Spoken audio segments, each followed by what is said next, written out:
বহু বিবাহ আইনক ভৰিৰে মোহাৰি পুনৰ বিবাহ পাশত আবদ্ধ ৰঙিয়াৰ এগৰাকী ব্যৱসায়ী 7 বছৰীয়া সন্তান আৰু 7 মহীয়া অন্তঃসত্ত্বা পত্নীক এৰি পুনৰ বিবাহ পাশত আবদ্ধ ৰঙিয়া বনগাঁৱৰ ব্যৱসায়ী মতিউল্লাহ আলী লগতে যোৱা প্ৰায় 8 বছৰে পত্নীক বিভিন্ন ধৰণে হাৰাশাস্তি তথা অত্যাচাৰ কৰাৰ অভিযোগ পত্নীৰ মতিউল্লাহ আলীৰ বিৰুদ্ধে।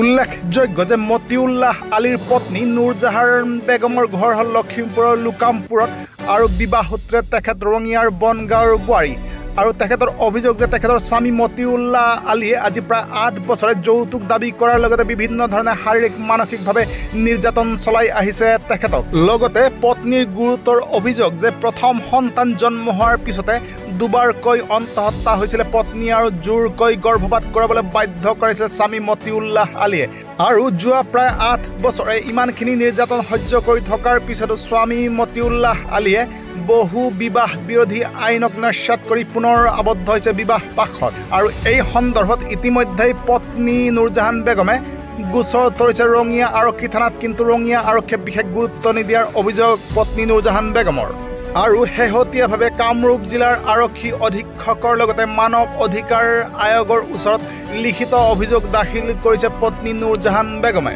গতিকে সচেতন মহলৰ প্ৰশ্ন, ন্যায় পাবনে ভুক্তভোগী পত্নী নুৰজাহান বেগমে আৰু শাস্তি পাবনে অপৰাধী স্বামী মতিউল্লাহ আলীয়ে?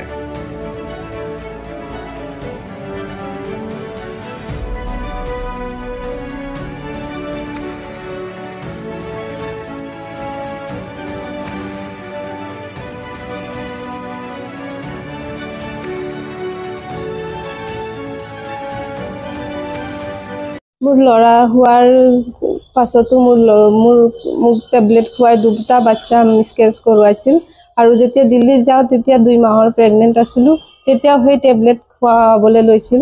তাৰপিছত টেবলেট নাখাওঁ আৰু সেই পইচা নিদিয়াৰ কাৰণে এনেকুৱা মোক তাতে মাৰপিট কৰি থৈ গুচি আহে। মোৰ নাম নুৰজাহান বেগম, মোৰ ঘৰ লখিমপুৰ, মোৰ বিয়া হৈছিল ৰঙিয়া বুনগাঁও চামচুৱাৰৰ পুতক মতিউল্লাহ আলীৰ লগতে 2016 চনতে 10 নৱেম্বৰ তাৰিখে হৈছিল। বিয়াৰ 3 মাহৰ পাছৰ পৰাই মোৰ অত্যাচাৰ আৰম্ভ হ'ল। যৌতুকৰ কাৰণে পইচা টকা ডিমাণ্ড কৰে, সেনেকুৱা কৰি পেলাই মাৰপিট কৰে তেওঁলোক। তাৰপিছত ঘৰৰ মানুহ চব লগাই দিয়ে, হাজবেণ্ডে মাৰে, টকাও ডিমাণ্ড কৰে, সেইটো চব দিছোঁ।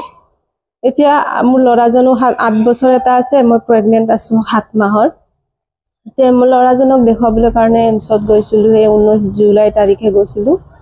তাৰপিছত তাতে মোক মাৰপিট কৰি সিহঁতে পইচা ডিমাণ্ড কৰি পেলাই থৈ আহে। সিহঁতে কি কৰিছে, ছোৱালী এজনী চাই পেলাই বিয়া পাতিব ওলাইছে। যেতিয়া গম পালোঁ বিয়া পাতিব ওলাইছে, তেতিয়া এই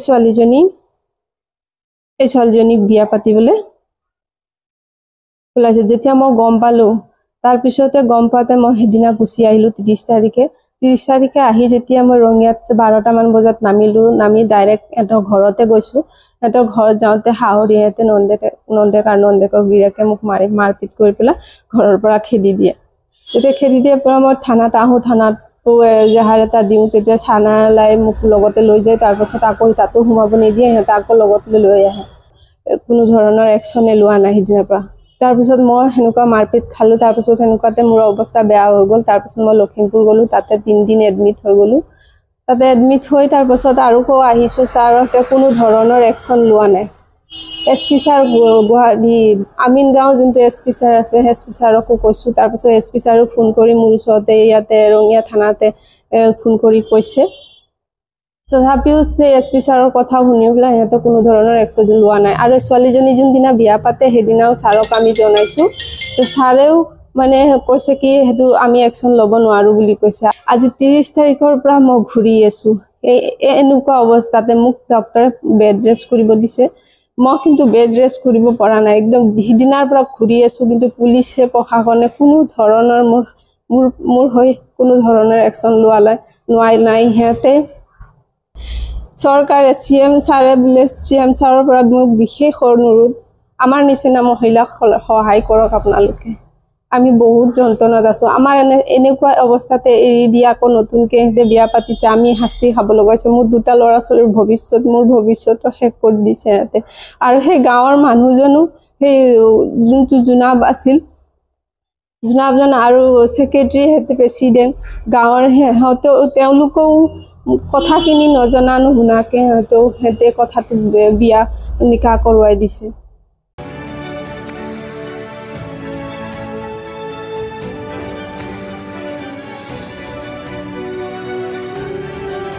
ৰঙিয়াৰ পৰা মৃন্ময় ভট্টৰ ৰিপৰ্ট, নিউজ টাইম 3।